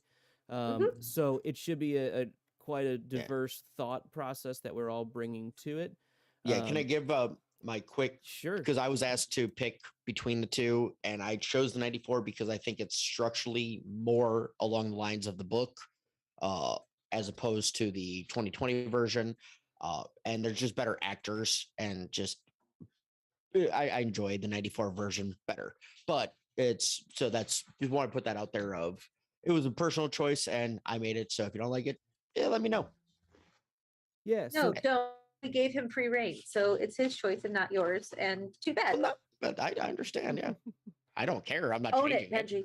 I'm not changing it. I just would like to hear other people's input of if I was wrong. sure. That's So all. that's our short-term plan right now is to go through and we're going to watch it on our own. We're not going to do what we've done before of, mid-watch and have screenshots and talk, like a director's commentary. It's going to be more just a discussion of it, comparison from book to visual adaptation, our thoughts on it, and just Very much what we overall did with it. We did those with both its correct. adaptations. Mm-hmm. Yeah. Yep. So that's the short-term plan. We will discuss at that time, at the end of that episode, where we're going after that, because we have 5 months to get through before the end of the year. Yep. And I think we have a plan, but we're gonna hold on to that for right now. I We think. have a plan. we have the starting of a plan. We do. It's great. So do we All right. want to still do final thoughts, or we're just? I'd like to just for a second. Yep. Because we got to finish out the book. Ben, why don't you start off final thoughts?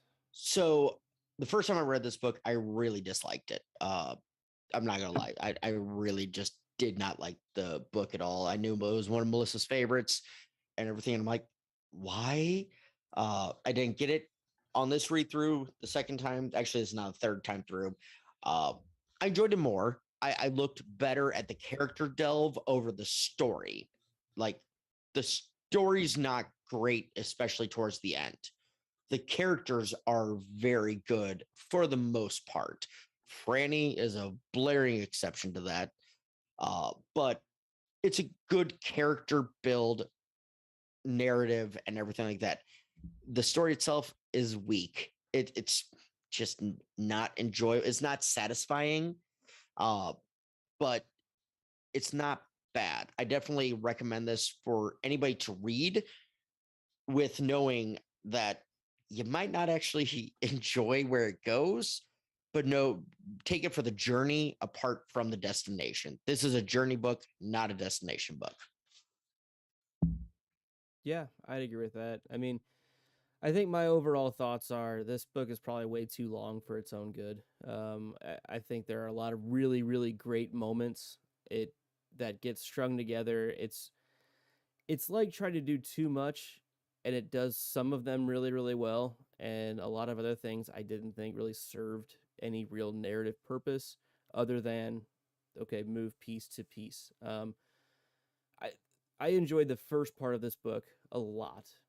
The middle part, the last part, there's some good moments. I don't know. It just felt like it wasn't satisfying on where it got to. And it is a journey book, but at the same time, it felt like the journey was over at book one. Book one, I enjoyed, I think. And just seeing how things unravel. And then it just felt like we're trying to do this dystopic thing, but it never really gets dystopic. It's like we're hinting at it could get bad, but it never does. And then they're living in like a utopia thing in Boulder. They're like, oh, we're so afraid of this possible dystopia thing. Let's go and figure out what's going on there. It's like, just fucking leave it alone. Just leave it alone. It's like, I don't know. I had a lot of problems with the book overall, but it's okay. I rated it quite low.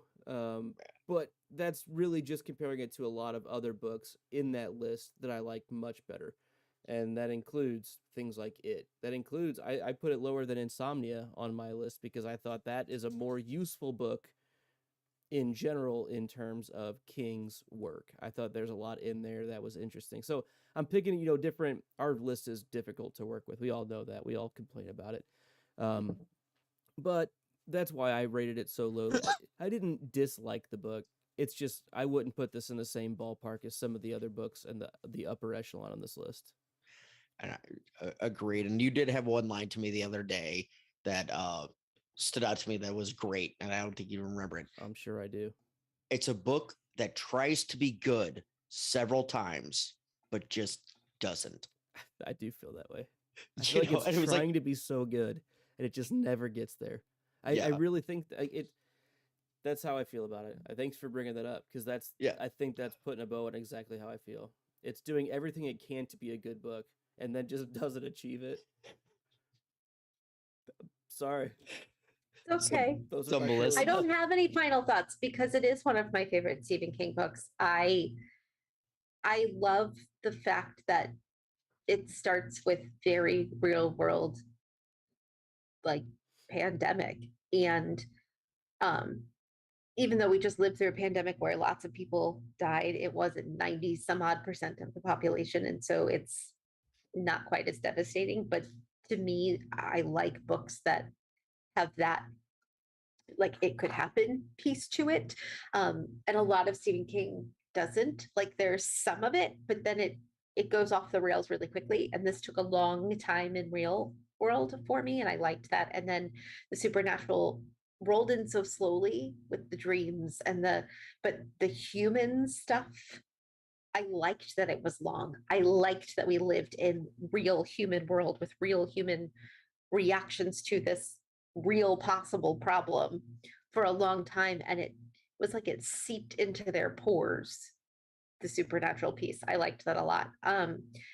I agree that there were parts that were longer than they should be. I don't care about Julie Lowry at all. I don't care about life in Las Vegas. I don't care about Lloyd Henreid, and I don't care about Trash Can Man. Even though I like their stories, I don't need to hear about any of them. It might have been a better book without actually knowing anything in Vegas until Larry and Glenn got, you know what I mean? Like, I don't know. For me, I disagree. I think that's the part I know that saved it. you for like me. that Yeah, part, I liked but it for a lot more. me, I was invested in Stu and Larry and the group. And I always will be, because it's a book that I've been with for a long time. I don't think you guys are wrong with your critiques.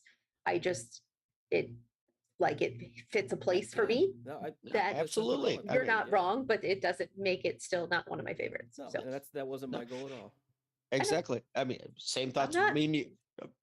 Same not thoughts me and you judging. have I'm about not Pet mad. Cemetery. It's me and you for God, Pet I Cemetery fucking hate versus that book. so say it. Like that's what I'm saying. It's like I get it, so we can be honest and Can we're we all good. agree that Misery is still amazing though? Like, Oh yeah. okay, Misery is quite good. Misery's quite good. There's others that I feel I don't know. We'll talk about those later. Anyway, that's not a problem for today. But so moving on. with all that said, make sure you're following us on social medias that floats down here on Twitter and Instagram. Send us your digital, it's the big one, it's the A-bomb to floats down here at gmail.com. Check out our website at thepodcastthat.com. Subscribe and rate us on iTunes and on YouTube. This show and all of the shows at thepodcastthat.com and here at Drawbridge Media are produced with the love and support of our wonderful Imaginary Legion patrons. You can learn more about our reward tiers at patreon.com/stayimaginary. Join us next time when we discuss our watching of the Stand miniseries from 1994. I believe it is available on YouTube, is what Benj said. So you should watch it ahead of time and then join us in a month. Yep. You'll float too. Stay imaginary. Thanks. The podcast that floats down here.